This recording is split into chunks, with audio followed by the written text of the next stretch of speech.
Queens yemu ku timu z'amanga 24 ezayitamu okuzannya mu mpaka za Africa Cup of Nations ez'omwaka guno eziri mu kuzannyibwa mu ggwanga erya Morocco. Timu eno mu mpaka zino yateeka mu kibinja kya Tunisia, Nigeria ne Tanzania era yafunye akabonero kamu kokka mu mipiira 3 gye yazannye.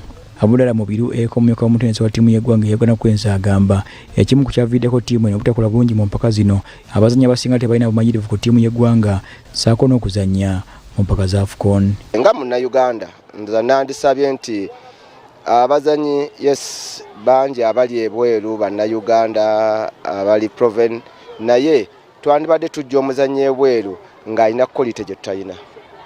Bwe tubanga tuzza omuzannyi atabadde na mugando atabadde wano mu Uganda na mpira gwaffe okumala ebbanga netumuleeta akaluubizibwa naddala ate nga quality ennungi nnyo. Twandibadde tunoonya quality gye tutalina.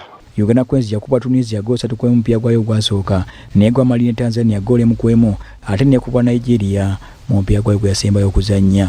Abudala Mubiru ase mutenesi wa timu y'eggwanga Joseph Poloput okutwala obudde obumala okulonda abazannyi abatuufu nga bagenda mu mpaka zonna. Okusomozebwa coach kwalimu kwe kuleeta abazannyi abatuufu abanaakwatagana amangu n'obulungi timu ebenge ekola kinga egenda maaso. Ebya tactics na biki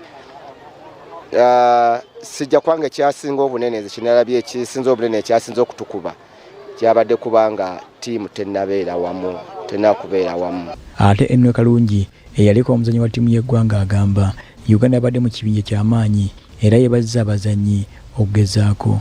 Tulina okufigalinga out ekintu kya identity. Uganda tuli ki? So bwe tufigalinga out nti yena identity ya Uganda then kijja tuwa omukisa oguluminga abaana okuva wansi ddala. Ono agamba FUFA wamu n'omutenesi wa timu y'eggwanga ya Uganda Queens essira balina kuliteeka nnyo okulonda abazannyi. Weewaawo mu byemizannyo